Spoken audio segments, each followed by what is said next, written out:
Wow. I feel like that we've been taken to church a little bit here today, quite literally. We're here in this beautiful chapel, but we really heard some powerful truths just now, and I just want to take a minute to sit on that for a second, because what you just heard, I think, really grounds us in the work that lies ahead of us.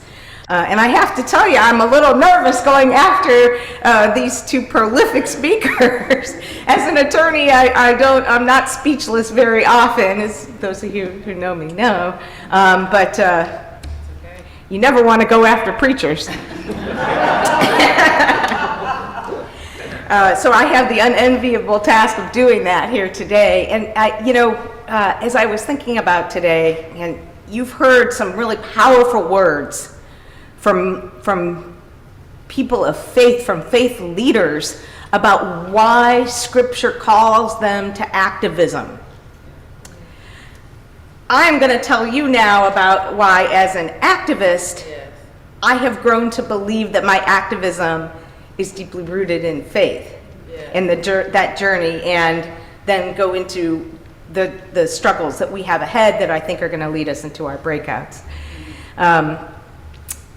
And so I am Jewish. I come from the Jewish faith, and we have a mandate in Judaism, tikkun olam, which means repair of the world. And it's not a suggestion. It's not like an idea that you talk about. It's a mandate. It's the core central tenet of Judaism, at least in my practice. I'm a member of Central Reform Congregation here in St. Louis, and I believe that my rabbis lead that example every day.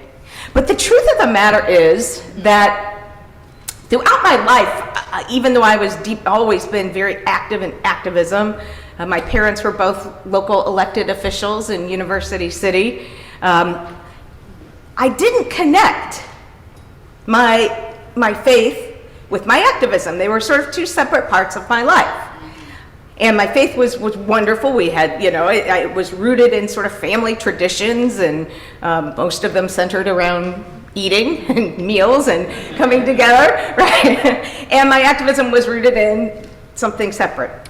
And I came into doing this work as a voting rights activist. I've been doing it for 25 years now, kind of hard to believe. And I guess about a decade ago, I was in North Carolina with Reverend now Bishop William Barber, who heads the Poor People's Campaign.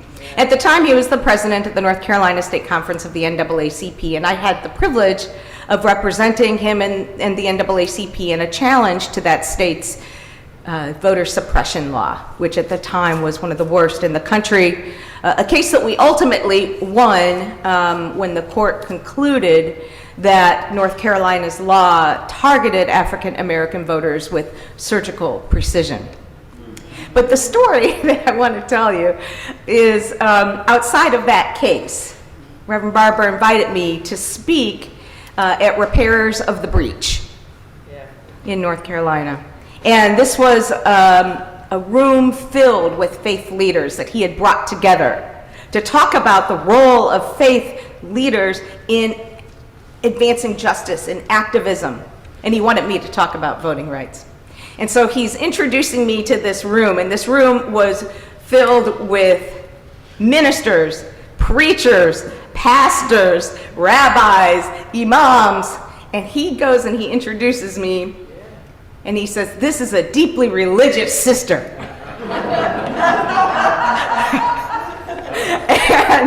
And the blood drained out of my face. I was like a little child, trying to tug at his coat strings. And I'm like, I don't have anything to bring to that conversation. So I get up and I do my speech, and I talked about the law, and I talked about everything that we were talking about. And afterwards, we were talking, and I said, "Reverend Barber, why did you introduce me as a deeply religious person? That's not how I see myself. I'm not a deeply religious person. And he looked me straight in the eye. It was one of those looks that sort of looks right through you, And he said, "Yes, my sister, you are. And at first I was like, well, that's kind of presumptuous. But of course, I also knew, and if any of you have ever heard Reverend Barber speak, you know that every word that comes out of his mouth is pretty intentional. And so I thought, well, he must have had a reason for saying that. And I went back to my room that night, and I did, I guess, exactly what he had hoped I would do. Is I reflected and I pondered on why he would say that. And here, a decade later, I'm still reflecting and pondering on why he would say that, right? And that really encapsulated this journey for me, connecting my activism to a moral imperative and a faith-based imperative, and why I believe so strongly that this movement, the success of this movement is rooted, is grounded in our faith communities, in this moral imperative.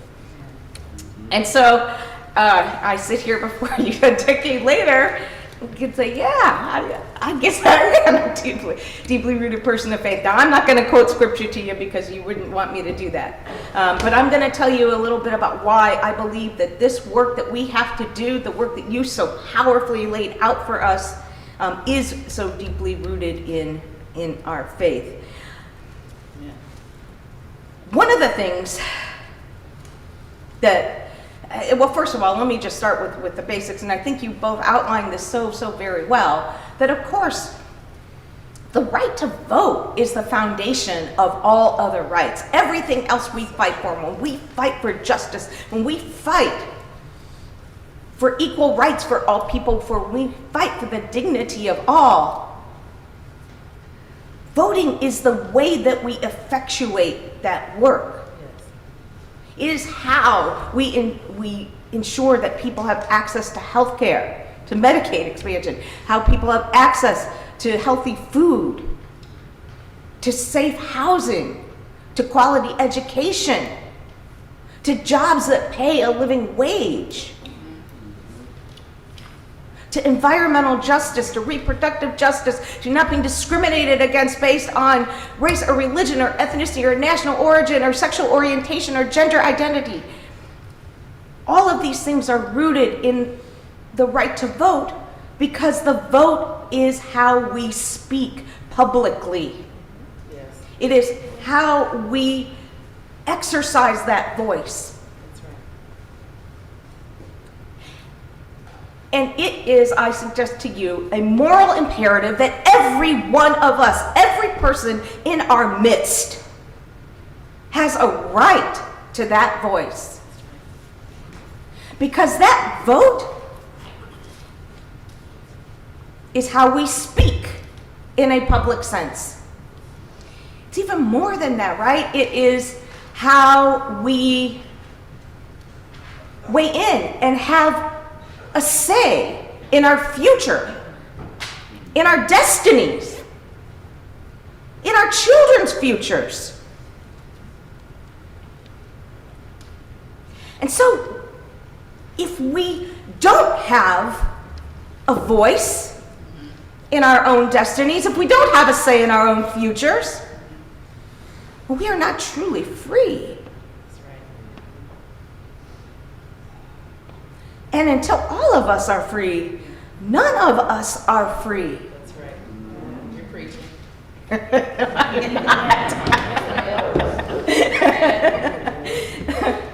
Right? And so, this truly is a fight to acknowledge the basic human dignity of all of us, the right of all of us to be able to have a voice in our own lives, in our own futures. Amen. That's what this fight is about, and that is why throughout this nation's history, it has been faith communities that have taken us across that Edmund Pettus Bridge, that have taken us to the state houses, that have taken us to the courthouses, that have fought long and hard, bloody, sadly, deadly battles to protect this right to vote. And that is why, as communities of faith here at Eden, you have a really special role to play in framing that message, because today we are so mired in the partisan politics of this issue. And I know many of you are maybe here today because of that partisan politics and all the fighting and infighting that's going on the right to vote right now. But at its core, this is about something much bigger and much deeper than partisan politics. We will push through the partisan politics if we need to get to where we need to be. But where we need to be, if we are trying to advance the beloved community, is the right of all people to be able to have a voice and have a say. Right? And I don't need to tell you that there are many forces aligned right now against that right, have been throughout this nation's history. And one of the things that faith communities can do, and do very powerfully, that politicians have trouble with, is speaking truth to power. And we need some truth telling, you guys, right? I mean, and it's not just because of the big lie. The big lie is important here, right? That big lie that led to the violent insurrection on our nation's capital last year in an attempt to overturn valid election results, that then spurred a historic spate of voter suppression bills across this country. Last year, 440 restrictive voting bills introduced in 49 out of the 50 states that disproportionately targeted communities of color, low-wage workers, young voters, seniors, voters with disabilities, people who came out in record numbers in 2000 despite a pandemic that disproportionately harmed their communities and killed their families. And so those bills we saw last year and that have all carried over this year into 2022 target those very measures that made their participation possible.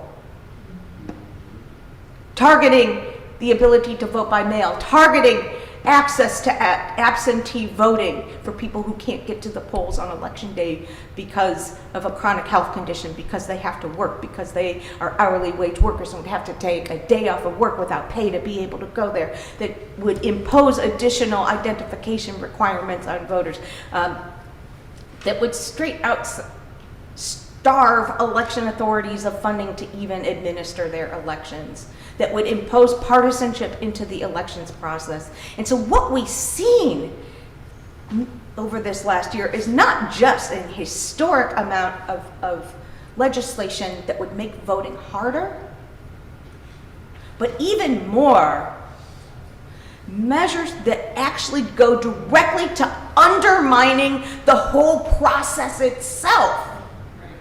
Yes. Delegitimizing democracy, delegitimizing this ability of everybody to have a voice. It's something that we call election subversion or election sabotage. Over 180 bills introduced last year that would have undermined the basic foundation of how voting works. There was a bill introduced right here in Missouri last year that would allow the legislature to overturn the valid election results submitted by local election authorities. Yeah. Didn't pass, but we don't have to look very far to see where that's going. Yep. Look down to Arizona and Texas and Florida, right? And we're fighting those fights right here in Missouri. You know, and Missouri has a very, I think, interesting place. You said St. Louis is a bellwether, and truly it is. Missouri, despite the fact that it's seen as a flyover state sometimes in these bigger battles, really is, I think, the heart and soul of this issue. And again, this isn't about partisanship, so don't look at what the election results are telling you about who gets elected, Democrats or Republicans. This is really the heart and soul of this issue. I mean, think about it. Missouri was born of this battle with the two Missouri compromises. We entered into this union on the fight for who was allowed to be a citizen and have a say and have the privileges and immunities of citizenship. The Dred Scott trial took place right here in St. Louis on that very question, with the Supreme Court concluding that Dred Scott was not a citizen, not entitled to the privileges and immunities of citizenship like voting. 20 years after that, Missouri was also the breeding ground for the women's suffrage movement. Did you all know that? Say more. There was a case called Minor versus Happersett, went to the Supreme Court, 1875. That case involved a woman named Virginia Minor, who had the audacity, after the Civil War, after we passed those post-Civil War amendments, including the 14th Amendment Equal Protection Clause that guaranteed the right to equality under law, she said, well, these amendments guarantee all citizens of the United States the right to vote. Women are deprived of that right. That seems to be a violation of equality under law. Virginia Minor marched into a polling place in the city of St. Louis to attempt to register to vote, got arrested, and that's where that case came from. Unfortunately, the Supreme Court in that case, in contrast to Dred Scott, said, yes, women may be citizens, but voting is not necessarily one of those privileges and immunities of citizenship to which they are entitled. And yet, in spite of all of that, Missouri was one of two pioneer states after the Civil War in 1875 to enshrine a fundamental, affirmative, explicit right to vote in our state constitution. Something that only a handful of states have. And that constitutional provision is the reason that today, here as we sit here in 2022, things like strict photo ID requirements to vote are unconstitutional in Missouri. It was that constitutional provision that struck down those strict photo ID requirements to vote. Teach. Wow. Missouri was one of the first states in the country to attempt to enshrine strict photo ID requirements to vote. But even before that, Missouri, and St. Louis in particular, I think you're right about St. Louis, but this is it's also Missouri, but St. Louis has a particular place in this story. St. Louis is the breeding ground for the elevation of this voter fraud narrative to the national level that propelled the spate of restrictive voting laws that we have seen over the last decade and that took off like gangbusters over this last year. In the 2000 elections, we're going back now, couple decades, 20 years ago, right? And those of you, most of you are of a certain age, remember that election. That was probably, back then we probably thought that was the craziest presidential election we'd ever see in our lifetimes, right? Little did we know. 2000 elections, city of St. Louis. I was one of the only attorneys stationed at St. Louis Election Board. This is before we had things like election protection. And I was there to observe the elections. No other attorneys were around. Rooms started filling with people who'd been turned away at their polling places. Almost all of them black. Turns out, the city had wrongfully purged over 50,000 voters from the voter rolls, disproportionately voters of color. They had poor processes for restoring those people's rights. They were sending people back to their polling places. It was taking like 3 hours or more for people to get those rights restored. So I didn't have a laptop I had a pad of paper. We were writing down, taking notes, writing people's affidavits that were later used in a lawsuit that night that we kept the polls open 3 extra hours so that people who were in that space could get their rights restored. They were getting sent back to their original polling place, which had lines of over an hour so that those folks could vote. Unfortunately, that order was overturned by the Court of Appeals, and the Missouri Supreme Court declined to take it. But that night on the news, and I was there downtown in St. Louis with all these folks, that line till 11 o'clock at night. It was cold too, it was a cold November. That line wrapped around the building. These people so dedicated to being able to vote that they were willing to stand in line on downtown St. Louis on Tucker Boulevard in the cold till 11 o'clock at night. They were going to stay there all night if they needed to. And to send them home that night when the Supreme Court declined to step in was one of the hardest conversations I ever had to do. Now, we later filed a lawsuit and we got the list maintenance practices changed. The whole election board got thrown out and replaced. But that night, Missouri United States Senator Kit Bond got on national television. And I'll never forget it because his face was so red. Like the anger and the vitriol and the hate that you could just see in his face. And he's pounding on the podium and started talking about all the voter fraud that was happening in the city of St. Louis because these people were trying to vote after the close of polls. Yeah. He took that narrative with him back to Washington, D.C. Wow. And along with Mitch McConnell, made voter ID requirements a deal breaker in getting the support of his caucus for legislation that came out of that election, the Help America Vote Act. That then propelled a spate of restrictive voting laws around the country that really took off like wildfire. Not in 2020, y'all, not even last year. When? After the election of Barack Obama in 2008. The nation's first black president propelled a spate of restrictive voting laws, including photo ID restrictions and more. But now it's on steroids, right?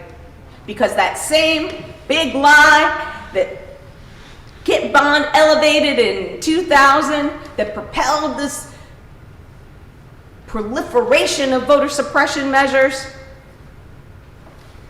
that propelled it further into where we are today, rests on a lie. Rests on a lie.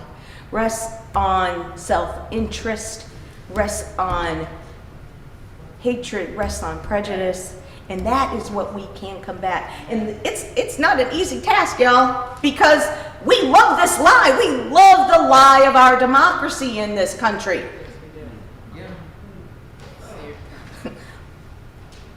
We like to tell ourselves that we are the world's greatest democracy, and we've been telling ourselves this so long that we kind of believe it.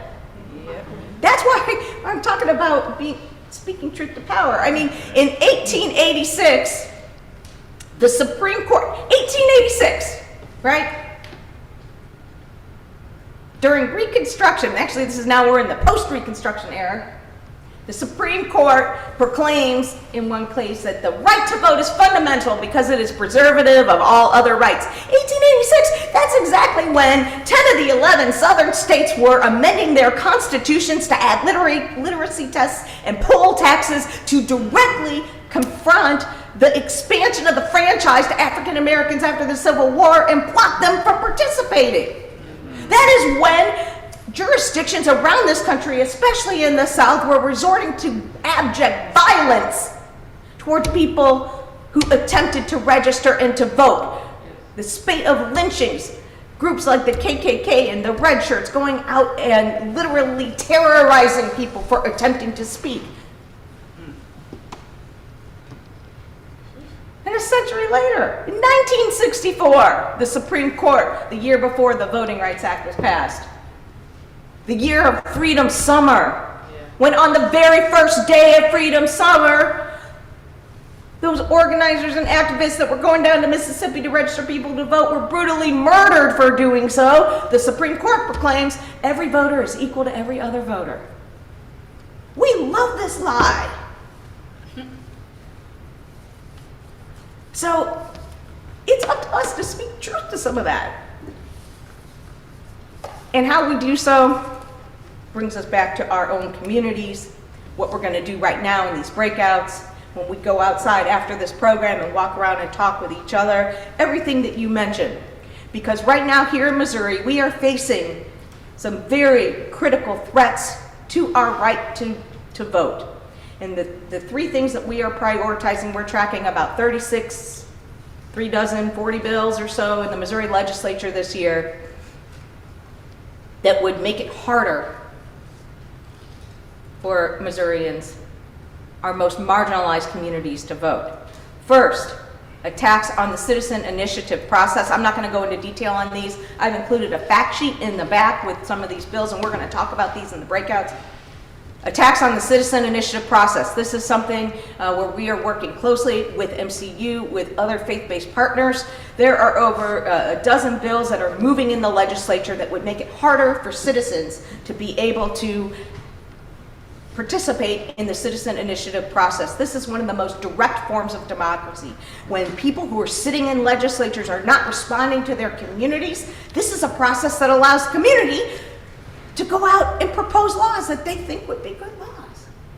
And right now, it's already really hard to do that. Any of you that stood outside and collected signatures for Medicaid expansion know that.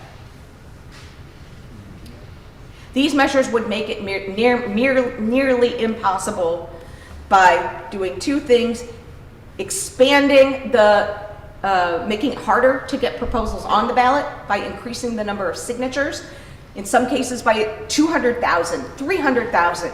That's a lot. If you've ever collected signatures, you know if you get 15 in an hour, you have done a really good job. Increasing the threshold by that much makes it nearly impossible for all but the most well-funded efforts. And the second thing these bills do is increase the threshold for passage. Right now, if citizens put a measure on the ballot and the majority of people vote for it, it passes. Fundamental fairness, it's something we learned in kindergarten. Majority wins. These measures would increase that threshold in many cases up to 2/3, 67%. We couldn't get 67% of us to agree on what kind of coffee we would want to drink this morning, right? It's a really hard threshold. And what it means is that measures that have the wide support of Missourians would still go unheard. Take Medicaid expansion, passed by more than 60% of Missouri's voters. That would have not been enough. Finally, photo ID requirements, yet again, before the Missouri legislature. A pair of bills has already passed out of the House, is in the Senate, moving forward. Y'all, it's just as unconstitutional today as it was 2 years ago, as it was a decade before that, but yet they're still trying to limit what kinds of identification people can show at the polls, disproportionately to the kind that our most vulnerable and marginalized citizens don't have.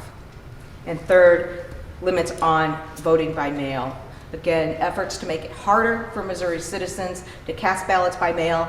Again, our most vulnerable citizens, making it harder for people who are confined due to illness or disability and the people who care for them to cast a ballot before Election Day. Making it harder for shift workers, for low-wage workers, hourly workers who would have to take a day off without pay to be able to get to these offices. And measures that would make it harder for voters with disabilities by eliminating accessible voting machines. All these are before us, and all these are the fights that we have to carry, but it starts with that underlying power of that moral imperative. And that's why I'm wearing my John Lewis shirt. Y'all might have thought that wearing a shirt that tells people to get into trouble while in a church would be a bad idea, but John Lewis liked to say, get in good trouble, get in necessary trouble.